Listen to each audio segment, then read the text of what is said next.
Hello বন্ধুরা, welcome back to my channel. তোমাদের হচ্ছে শ্রেয়াস ডায়েরি। আমার চ্যানেলে সবাইকে একটা নতুন ব্লগে স্বাগত জানাই। এখন বাজে হচ্ছে সকাল 6:30 আর চলে এসেছি ছাদের দরজা খুলতে, কারণ মলি খুব ডাকাডাকি করছিল, কারণ ও টয়লেট পটি যাবে বলে। তো চলো, এই ফাঁকে আমি ভাবলাম আজকে এত সকাল সকাল একটু সকালবেলার ওয়েদারটা একটু দেখে আসা যাক। তো চলো তোমাদের ছাদ বাগানটা একটু ঘুরিয়ে নিয়ে আসি, যেটা টোটালটাই গৌতমের হাতে তৈরি করা। তো দেখো, এখানে বিভিন্ন রকম গাছ তো তোমাদের অনেকবার দেখিয়েছি। গাছগুলো মাঝখানে একটু মানে হয়ে গেছিলো, মানে একটু মানে এত গরমে একটু দুর্বল হয়ে গেছিলো, কিন্তু এখন আবার বৃষ্টিতে বেশ ভালো হয়ে উঠেছে। তাছাড়া গৌতম তো ধরো রেগুলার জল তো দেয়, সেটা কোনো ব্যাপার না, কিন্তু এত পরিমাণে রোদ উঠছিল যে ওরাও আর কি ক্লান্ত হয়ে যাচ্ছিল। আর দেখো আকাশে কেমন রোদ আর মেঘের খেলা চলছে, কখনো রোদ উঠছে আবার কখনো আড়াল দিয়ে মেঘ, এইটাই চলছে এখন কদিন ধরে, একটু বৃষ্টি একটু তো দেখো নিচে নেমে এসেছি। এবার দেখো উপরের ঘরে যে পুচকুগুলো হয়েছিল, মানে আমাদের লিলির যে বাচ্চাগুলো, ওরা এখন হাঁটতে শিখে গেছে। দেখো দরজা খোলার সঙ্গে সঙ্গে দরজার কাছে চলে এসছে আমাকে দেখতে, মানে আমাকে এত ভালোবাসে, আমাকে উকি মেরে মেরে দেখে এসে। দেখো কেমন উকি মেরে মেরে দেখছে। আর যেই ওদেরকে দরজার বাইরে বের করেছি, ওর মা নিচে ছিল, নিচ থেকে উপরে চলে এসেছে, দিয়ে আমার পাশে এসে বসে পড়েছে, দিয়ে ড্যাব ড্যাব করে বাচ্চাদেরকে চোখ রাঙাচ্ছে যে ঘরের ভেতরে ঢোক, ঘরের ভেতরে ঢোক, এরকম আর কি।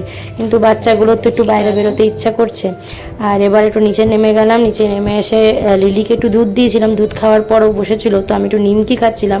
ও নিমকি খেতে খুব ভালোবাসে বলে ওকে একটু নিমকি দিয়েছি। দেখো কেমনভাবে নিমকি খাচ্ছে। আমি আগে জানতাম না যে ও নিমকি খেতে ভালোবাসে, কারণ ও তো আমার ছোটো থেকে পোষা নয়, তাই আমি জানি না।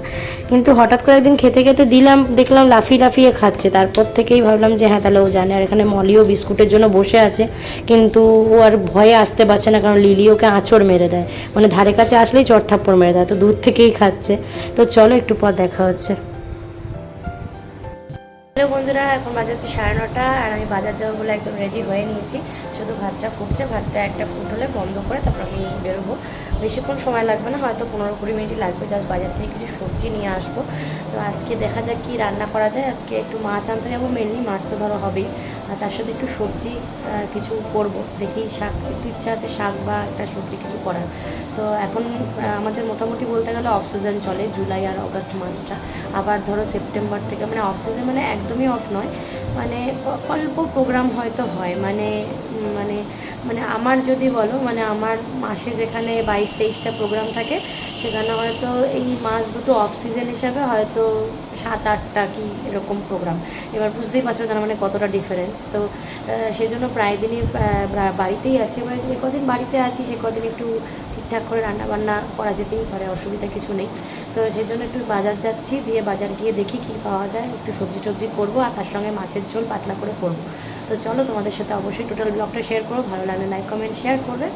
আর তার সঙ্গে একটা কথা বলি, সেটা হচ্ছে খুব ভালো খবর। কালকে আমার বোনের মেয়ে হয়েছে, আমার মামার যে মেয়ে তার মেয়ে হয়েছে, তো খুবই খুশির একটা খবর। তো কালকে আমি যাইনি, কারণ কালকে তো আমার প্রোগ্রাম ছিল, সেজন্য আমার যাওয়া হয়নি। তো আজকে যাব ঠিক করেছি, আমার কাকার মেয়ের সাথে যাব ঠিক করেছি। আমার কাকার মেয়ে আর আমি যাব দেখতে ওকে, আর পুচকুটাকেও দেখতে যাব। তো তোমাদের সাথে হয়তো মানে পুচকুর কোনো ভিডিও শেয়ার করতে পারবো না, কারণ একদম ছোটো বাচ্চা, শেয়ার করা উচিত নয়।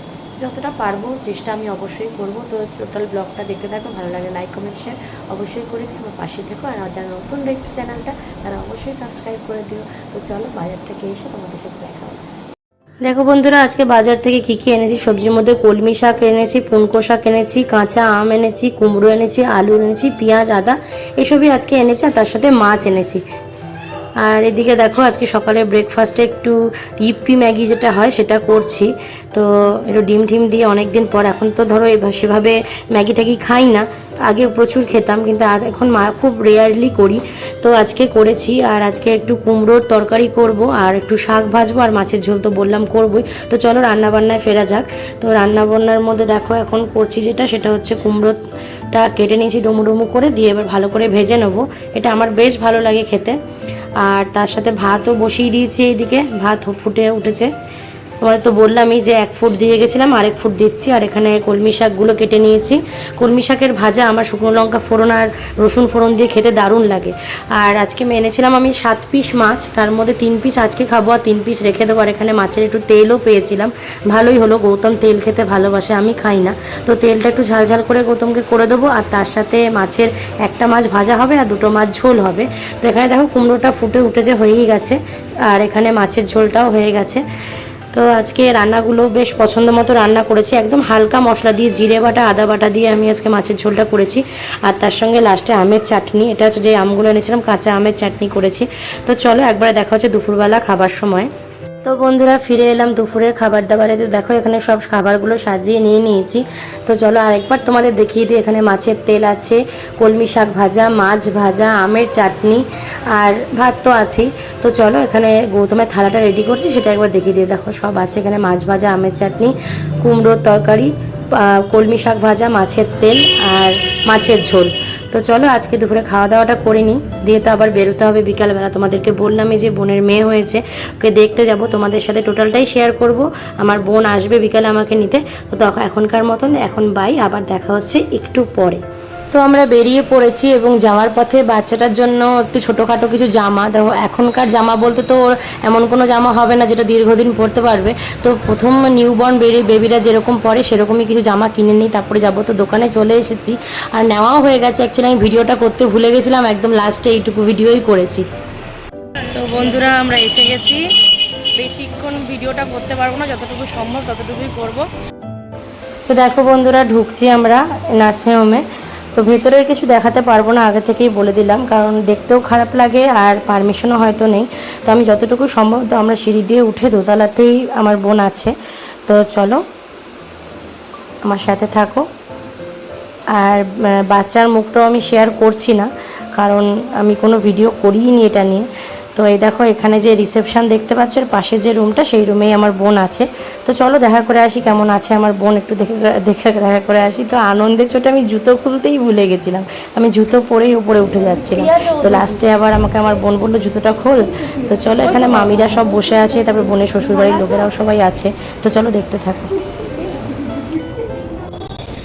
হ্যালো বন্ধুরা, আবার ব্লগে ফিরে এলাম। তো একটু আগেই আমরা জাস্ট ফিরলাম, মানে আমি ফিরলাম, দিয়ে এসে একটু স্নান টান করতে হলো, যেহেতু নার্সিংহোম থেকে এসেছি। একটু স্নান টান করে ফ্রেশ হয়ে তোমাদের সাথে আবার কথা বলতে এলাম। তো দেখতেই তোমরা ব্লগে দেখতে পাবে যে নার্সিংহোমে গেছিলাম এবং বোন ভালোই আছে, খুব সুস্থ আছে। একটু কষ্ট হচ্ছে যেহেতু সিজার যেহেতু হয়েছে, একটু তো কষ্ট হবেই। তো বোন ভালো আছে, বেবিও এখন একদম সুস্থ আছে। বেবির কোনো ভিডিও আমি করিনি, শুধু থাম্বনেলে একটা ছবি চিটিয়েছি, তাও স্মাইলি দিয়ে। ব্লগটা আপলোড হলে তোমরা দেখতে পাবে, কারণ প্রথমত ছোট বাচ্চার ছবি দেওয়া উচিত নয় 1 নম্বর। দ্বিতীয় কথা, যেহেতু মানে আমার বোনের মেয়ে, তার পারমিশন ছাড়া ভিডিও দেখানো উচিত, মানে এটা আমার মনে হয় দেখানো উচিত নয়। সেজন্য আমি কোনো ভিডিও করিনি বা কিছুই করিনি, তোমরা দেখতেই পেলে। সামনে যখন ওর অন্নপ্রাশন হবে তখন একবারে ওকে তোমাদেরকে দেখাবো। তো আজকের ব্লগটা এটাই বলার ছিল, এটা বলার জন্য জাস্ট শেষ করতেই এসেছিলাম ব্লগটা। খুব ভালো লাগলো পুচকুটাকে দেখে, দুজনেই সুস্থ আছে, এটা দেখে আরও ভালো লাগলো। তো চলো দেখা হবে পরবর্তী আরেকটা ব্লগে আরেকদিন। ততক্ষণের জন্য আজকের ব্লগটা এখানেই শেষ করলাম। সবাই খুব ভালো থাকো, সুস্থ থাকো, বাই, লাভ ইউ অল।